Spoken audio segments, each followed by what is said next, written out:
Hey everyone, I'm Sean, and welcome back to my YouTube channel, Deep Heart Orthodox. For those of you who are following me, I usually do things on the Bible and religious stuff, and I'm going to start a series on the situation. I've already done 1 or 2 videos on the history of the situation in Israel-Palestine, and I'm going to do some more. So I decided to write a letter to Prime Minister Mark Carney, and I'm going to share with you the contents of that letter today. Obviously, you can see from the photo that's here, it's baby Siwa, and it's just a heartbreaking photo.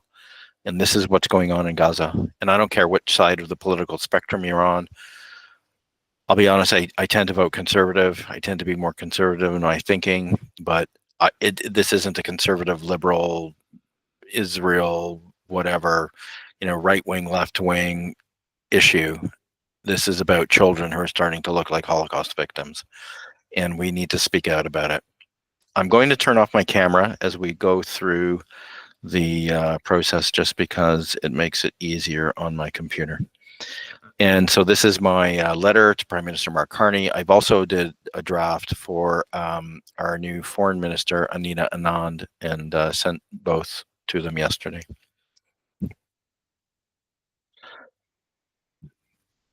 Dear Prime Minister Carney, congratulations on your election as Canada's 24th Prime Minister. During the election campaign, I took comfort in hearing you call for an immediate ceasefire and the opening of the borders to food and medicine in Gaza.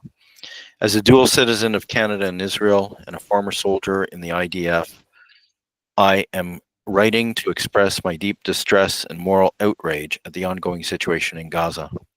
The current Israeli course of action can no longer be described as a military campaign and has now escalated to an outright genocide against the civilian population of Gaza. And it has been all along. The policies of the Israeli government, particularly the deliberate obstruction of food and humanitarian aid, have resulted in a devastating humanitarian crisis. Credible reports indicate that the average adult in Gaza has lost approximately 40 pounds due to starvation. On the 12th of May, 2025, the World Health Organization declared that with nearly 500,000 people in a catastrophic situation of hunger, acute malnutrition, starvation, illness, and death, this is one of the world's worst hunger crises unfolding in real time. And so there's a link to the WHO article there at the bottom. I'll also quote from it a little bit more at length. So this page was not in my letter, but I just felt like adding to it. So you'll hear the term IPC, and that's a kind of measure or standard for the integrated food security phase classification system. And they're an organization that released an analysis of the situation in Gaza. So this is on the World Health Organization. I think it's still up on their homepage. You can check it out there. People in Gaza starving, sick, and dying as aid blockade continues. The risk of famine in Gaza is increasing with the deliberate withholding of humanitarian aid, including food, in the ongoing blockade. Famine has not yet been declared, but people are starving now. 3/4 of Gaza's population are at emergency or catastrophic food deprivation, the worst 2 levels of IPC's 5-level scale: food insecurity and nutritional deprivation, right? So this IPC scale has different, and they go into conflict zones and war zones and famine zones.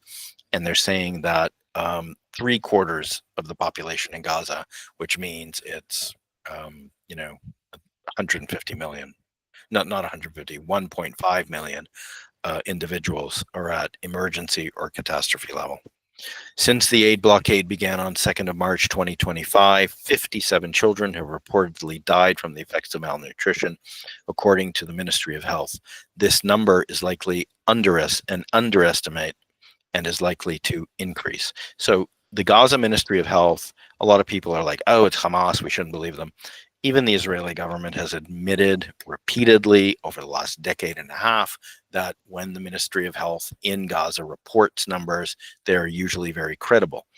The reason why the article is saying is that the number is likely higher is because what the Ministry of Health in Gaza is reporting are children who have died in hospitals or near a health facility and a doctor signed a death certificate.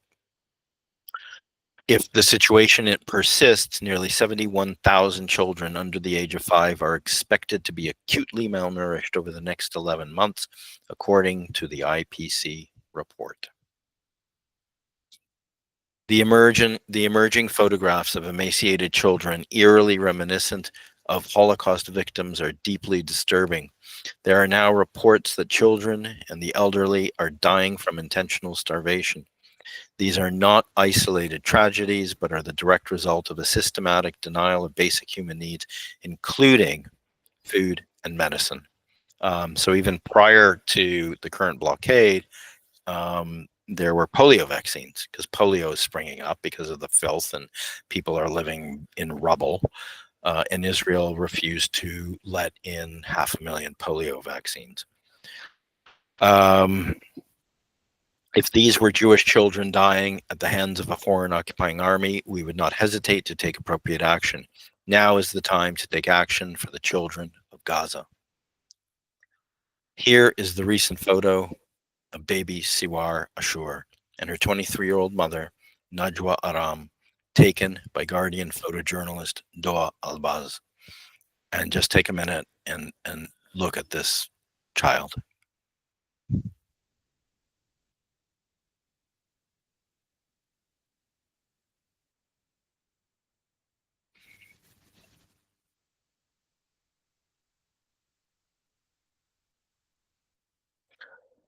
This is no longer a military campaign against Hamas. It amounts to the deliberate extermination of an entire civilian population.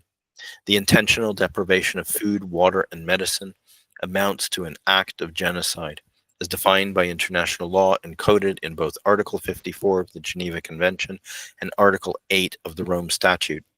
In August of 2024, Betsalel Smotrich, Israel's finance minister and a political extremist, said that he wanted to block all humanitarian aid to Gaza, even if it leads to starvation.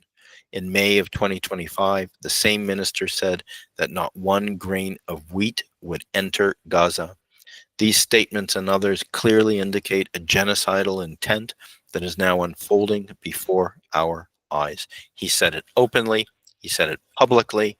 You can just Google it. I'm not making this up. If you don't believe me, just look it up on the internet. Article 54 of the Additional Protocol 1 to the Geneva Convention of 1977 clearly states that depriving civilians of food is a war crime. It is prohibited to attack, destroy, remove, or render useless objects indispensable to the survival of the civilian population, such as foodstuffs, agricultural areas, crops, livestock, drinking water installations, and supplies. And by the way, months ago, it was last year, Israeli soldiers videotaped themselves blowing up a water purification plant in Gaza for the specific purpose of denying them for their sustenance value to the civilian population or to the adverse party, whatever the motive, whether to starve out civilians, to cause them to move away, or for any other motive. It doesn't matter what the motive is. If you are depriving people of food and medicine, you are committing a war crime. And that is precisely what is going on. Smotrich said it openly and publicly. Other people have said it as well. And it's not a secret. And this is what's happening. And the only way that you can ignore what is happening is to be in complete denial of the current situation. Some people say, well, oh, Israel's letting in tons of food and it's Hamas is stealing everything. That's nonsense. It's nonsense. And you saw even Smotrich himself said, we're going to not let one grain of wheat in. And that's what the Israelis have admitted to do. As someone who once wore the uniform of the IDF, I feel a moral obligation to speak out against what I believe is a grave injustice. I am now ashamed to say that I once wore the uniform of an army that is now exterminating children based on their ethnic identity. Even when I served 40 years ago, the immorality of the Israeli occupation was abundantly clear to me. The brutal military occupation of Gaza and the West Bank has now devolved into active genocide. I'm the guy with the glasses there, and you can see my the tag, the Golani tag. This was at the end of basic training. I was awarded with the brown beret that I actually have my Golani beret here. This was at the end of basic training, 6 months, and then I served for another 2.5 years. I urge you, as the Right and Honourable Prime Minister of Canada, along with the entire Government of Canada, to take immediate and principled action. 1. Withdraw Canada's ambassador from Israel as a signal of condemnation for these atrocities. 2. Impose targeted sanctions on Israeli government officials, including Smotrich and Ben-Gvir and Netanyahu himself, and institutions complicit in the blockade and starvation campaign, primarily the IDF. Demand an immediate ceasefire and reintroduce the unrestricted flow of humanitarian aid into Gaza through all viable channels. 4. Immediate and permanent recognition of an independent Palestinian state in both Gaza and the West Bank, and establish full diplomatic relations with the new Palestinian state. Canada cannot remain neutral in the face of such overwhelming evidence of human suffering. The Canadian government has been a longtime supporter of Israel and a friend and ally of the Jewish community. But the current Israeli government's policy of targeted civilian killings and collective starvation clearly constitute war crimes. I call upon you, as Canada's Prime Minister, to stand on the side of human rights, international law, and moral clarity. A moral clarity that was the hallmark of the Jewish people. And that is one of the victims of what is going on here. The Jewish people are victims of their own policies here, and they're destroying their own claim to moral superiority amongst the nations. I didn't write that in the letter. I'm just adding it now. Standing up to genocide is not an act of anti-Semitism. Standing up to genocide is not an act of anti-Semitism, but it is the just and right conduct of a moral society in the face of reprehensible evil. And that's what we are witnessing. And that's what I understand that people in the Jewish community are having a tough time with this. And many people cannot acknowledge that Israel is capable of such horrific acts, but this is what's going on.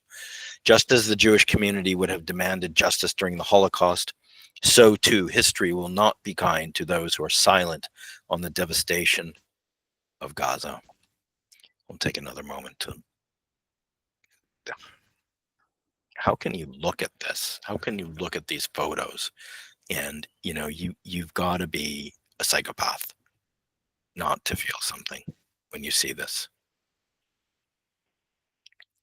Finally, I would like to quote from Palestinian political leader Dr. Mustafa Barghouti, who's a medical doctor and a civil rights leader, Dr. Martin Luther King Jr. and Rabbi Abraham Joshua Heschel on the current situation and the necessity to act when we are witness to such morally reprehensible acts of evil. And Dr. Mustafa Barghouti has been quoted as saying, the ultimate goal of Israel is ethnic cleansing. That is the goal. It is the purpose of the occupation and has been so for the last 57 years in Gaza and the West Bank, and it has also been the case for the last 70 years, beginning with the Nakba. The Nakba is a real thing. It's not some anti-Semitic blood libel. Without American political and military support, Israel would not have been able to continue its ruthless occupation and apartheid against Palestinians or to commit genocide in Gaza. And I would add to this that it's also Canadian support, European support, and we all must stand up now. What is happening in Israel is not the expression of Jewish values.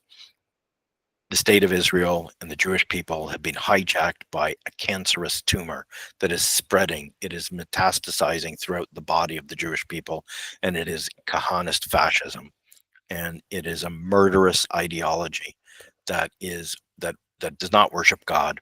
It worships Satan and its demand for human blood. Dr. Martin Luther King, in his letter from Birmingham jail, April 16, 1963, this is a very well-known quote, but I thought it was very appropriate right now. Injustice anywhere, including Gaza, is a threat to justice everywhere. We are caught in an inescapable network of mutuality, tied in a single garment of destiny. Whatever affects one directly affects all indirectly. And at the core of this issue is the inability of the Jewish people and the Israeli people to meet their brothers and sisters in Palestine. And the use of the Israeli army to repress and control Palestinian lives is not a security issue. It has to do with the need to control them because they're depriving them of their basic rights. Israel is ruling over 5 million people and refuses to grant them citizenship or voting rights. I'm talking about the 5 million Palestinians living in the West Bank and Gaza. There are 2 million Palestinians living in Israel proper. But if Israel were to integrate all of the Palestinians into the body politic of the state of Israel, it would be 7 million Jews and 7 million Palestinians, and suddenly the Jewish ethno-state would not have a majority. And that is the core of the issue here. And so Israel has needed to deny the existence of Palestinians, to repress their rights, and to dehumanize them for the last 70 years, or the last 100 years at least. Anyways, Rabbi Abraham Joshua Heschel, who was an ally of Martin Luther King and marched with him in Selma, Alabama. Morally speaking, there is no limit to the concern one must feel for the suffering of human beings, and the suffering of Palestinian children right now is of primary concern. Indifference to evil is more insidious than evil itself. Indifference to evil, and there is evil unfolding in the state of Israel, and it goes under the name of Smotrich and Ben Gvir and Kahana. This is Kahanism unfolding and hijacking the state of Israel. And if you think that Bibi is a victim of this, he has been the mentor and the guiding light to the Kahana since the death of Meir Kahana himself in the 1990s. Indifference to evil is more insidious than evil itself. That's from his book, The Insecurity of Freedom, in 1966. So I wrote this letter this is the letter I sent to Mark Carney. I didn't send him the Google slides. I actually wrote him. But I also made a copy for our foreign minister, Anita, Anand. And in the end, I just wrote, please do not remain indifferent. The time has come to stand up for Palestinian children. We should pray for peace. It can happen. It can unfold. Here's Yitzhak Rabin shaking the hand of Yasser Arafat. When I was in the Israeli military, I was stationed outside of Nablus, and we got orders that came down from the Minister of Defense, who was Rabin at the time. This would have been 1987. And Rabin gave orders that if we caught Palestinian kids throwing rocks, we were to take their arms, put them by the curb, elbows on the road, wrists on the curb, and smash their arms with cinder blocks.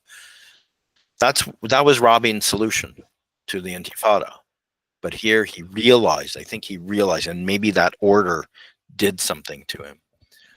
But he decided in the end that peace was the way. And we should also pray for the children of Gaza. This is the end of my presentation, but I will be posting other videos related to the current situation, current politics going on in Israel.